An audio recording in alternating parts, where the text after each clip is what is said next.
चंडीगढ़ की सुखना लेक। दिन में ये जगह जितनी शांत और खूबसूरत लगती है, रात के अंधेरे में उतनी ही रहस्यमयी हो जाती है। कहा जाता है कि सूरज ढलने के बाद यहाँ एक ऐसी कहानी शुरू होती है जिसे सुनने वालों की भी रूह कांप जाती है। तो ये कहानी है कॉलेज के 3 दोस्तों की, जिनकी एक छोटी सी गलती उन्हें जनवरी 2025 की उस सर्द रात में झील के किनारे ले आई। वो तो वहां बस कुछ तस्वीरें लेने गए थे, लेकिन उन्होंने जो देखा वो किसी कैमरे में कैद नहीं हुआ, बल्कि हमेशा के लिए उनकी यादों में छप गया।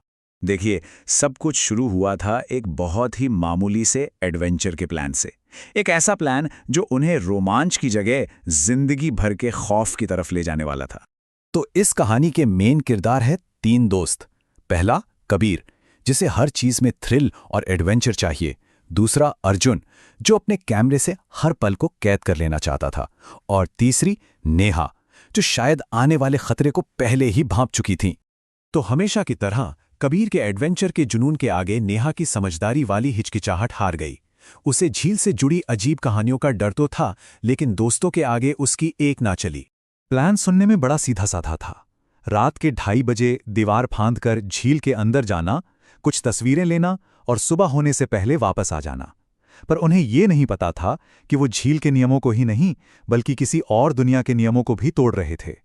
उनका जो शुरुआती एक्साइटमेंट था ना, वो बहुत जल्द खौफ में बदलने वाला था, क्योंकि घड़ी की सुइयां उस वक्त पर आ चुकी थीं जिसे कहते हैं शैतानी पहर। रात के ठीक 3 बज रहे थे। चारों तरफ बिल्कुल मौत जैसा सन्नाटा था। सिर्फ कैमरे के क्लिक की आवाज आ रही थी।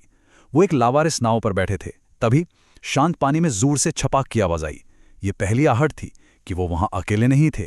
वो घबराकर नाव से उतरे और किनारे के रास्ते पर चलने लगे। लेकिन अजीब बात यह थी कि उनके कदमों के साथ साथ किसी और के कदमों की आवाज भी आ रही थी। वो रुकते तो आवाज भी रुक जाती। और तभी घने कोहरे के बीच से ऐसा लगा जैसे पानी के अंदर से ही किसी औरत की दर्द भरी आवाज गूंजी। वो एक पुरानी भूतहात धुन गा रही थी। डर के मारे वो तीनों कोहरे में बेतहाशा भागे, पर वो जितना भाग रहे थे उतना ही उलझते जा रहे थे। जल्द ही उन्हें एहसास हो गया कि वो रास्ता भटक चुके हैं और अब वो उस अनजानी चीज के और भी ज्यादा करीब थे। और फिर उनकी आखिरी उम्मीद ने भी दम तोड़ दिया। फोन के सिग्नल गायब हो गए और तीनों के फोन की बैटरी बिना किसी वजह के एक साथ गिरने लगी।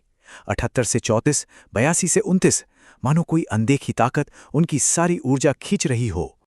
और तभी कोहरे से एक परछाई उभरी।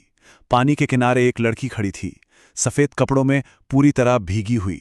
जब उसने अपना चेहरा उठाया तो उनकी चीख निकल गई। उसकी खाली आंखें उन्हीं को घूर रही थीं और फिर उसने उनकी तरफ चलना शुरू कर दिया। उनका सबसे बड़ा डर सच हो गया था। वो एक नहीं थी। एक एक करके पानी से और भी कई गीली खामोश परछाइयां बाहर निकलीं और उन्होंने उन तीनों दोस्तों को चारों तरफ से घेर लिया। जैसे ही उन परछाइयों का घेरा कसने लगा, सफेद कपड़ों वाली लड़की ने उन्हें ये डरावना अल्टीमेटम दिया। और यहां जब मौत बिल्कुल सामने खड़ी थी, कहानी ने एक बहुत ही अजीब मोड़ लिया। खौफ की जगह अब बचने की एक आखिरी कोशिश ने ले ली थी। जब कबीर और अर्जुन हिम्मत हार चुके थे, तब नेहा ने अपनी सारी हिम्मत जुटाई और उसने कांपती आवाज में उन आत्माओं से सीधा सवाल किया। एक ऐसा सवाल जिसने उस भयानक रात का रुख ही बदल दिया।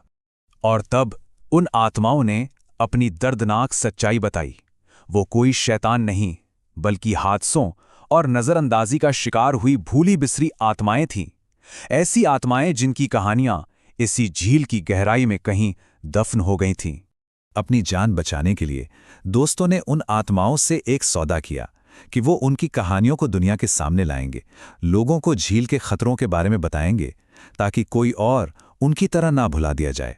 वो उस रात बच तो गए, लेकिन अपने साथ एक बहुत भारी वादा लेकर लौटे। अब सवाल ये था कि वो इस डरावने वादे को पूरा कैसे करेंगे। दोस्तों ने जब सरकारी रिकॉर्ड खंगाले तो झील की खूबसूरत सतह के नीचे छिपी असली त्रासदियों का पता चला। 1958 से अब तक 20 से ज्यादा मौतें हो चुकी थीं और उन्होंने अपना वादा निभाया। उन्होंने एक डॉक्यूमेंट्री बनाई जो वायरल हो गई, जिसने प्रशासन को एक्शन लेने पर मजबूर किया और सबसे जरूरी, उन भूली हुई आत्माओं की याद में एक स्मारक बनाया गया। अर्जुन की खींची हुई सैकड़ों तस्वीरों में से सिर्फ एक ही बच पाई, आत्माओं की एक साफ तस्वीर, जिसमें वो डरावनी नहीं बल्कि बहुत दुखी और अकेली दिख रही थीं। कहते हैं, याद किए जाने के बाद उन आत्माओं को आखिरकार शांति मिल गई। अब वो झील में किसी को डराती नहीं है, बल्कि आने वाले खतरों से लोगों की रक्षा करती हैं। ये कहानी हमें सोचने पर मजबूर करती है कि हमारे आसपास की ये जानी पहचानी जगहें अपने अंदर ऐसे कितने अनकहे और भुला दिए गए राज दफन किए हुए हैं।